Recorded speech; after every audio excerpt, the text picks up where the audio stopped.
अरे चुप रहो।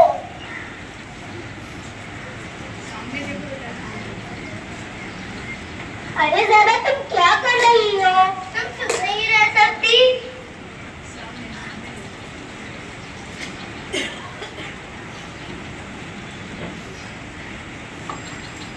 अरे ज़ैबा ये तुम क्या कर रही हो?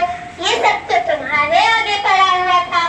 कॉपी के सफेद टुकड़ा पर फेंक रही थी, पेंसिल की नोक भी तुम बना रही थी। नहीं, ये सब तो तुम्हारा क्या आदत है, मैंने कब किया? ज़ैबा तुमको क्या हुआ? तुम झूठ क्यों बोल रही हो? झूठ मैं नहीं, तुम बोल रही हो। अरे उल्टे चोर कोतवाल को डांटे।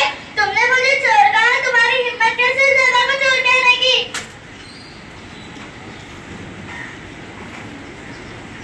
कोई बात नहीं, मैं ये कचरा उठा के फेंक देती हूँ। तुमने ज़ैबा तुमने फरा के साथ अच्छा नहीं किया। नहीं, उसने बहुत अच्छा किया। तुम चुप रहो, तुम पागल हो गई हो। पागल मैं नहीं, तुम हो गई हो। अरे छोड़ो, ऐसा बात को छोड़ो, हम लोग खेलने चलते हैं।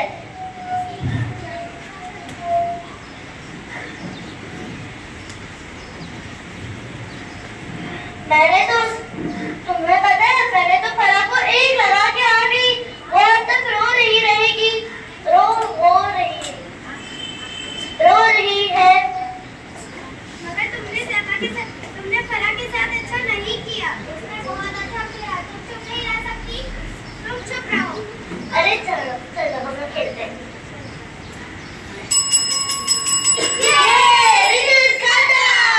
चलो सब अपनी क्लास में चलते हैं। चलो।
बेचारी ज़ैबा गिर गई, मुझे उसकी मदद करना चाहिए।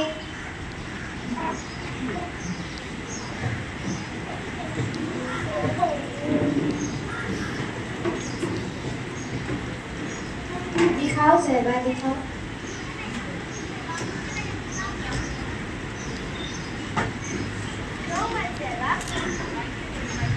रो मत ज़ैबा, ये तो जल्दी ठीक हो जाएगा। मैं अभी तुम्हें मरहम पट्टी कर देती हूँ, उससे तुमको आराम भी मिलेगा।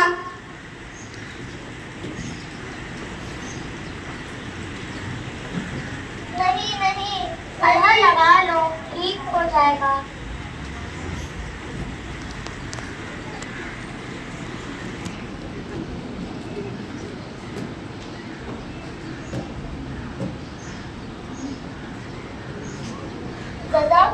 खैर आयशा। कोई बात नहीं ज़ैबा, ये तो मेरा फर्ज था। फरहान आयशा, आप दोनों कितने अच्छे हो।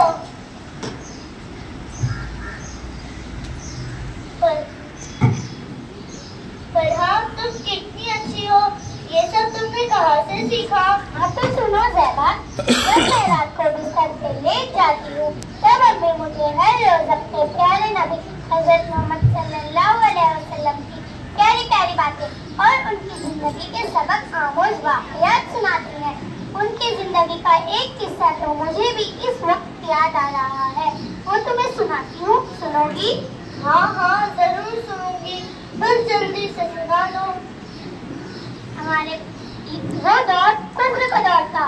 उस जमाने के लोग बिल्कुल जाहिल थे। यहूदी रसूल अकरम के दुश्मन थे। उसी जमाने का एक वाकया है।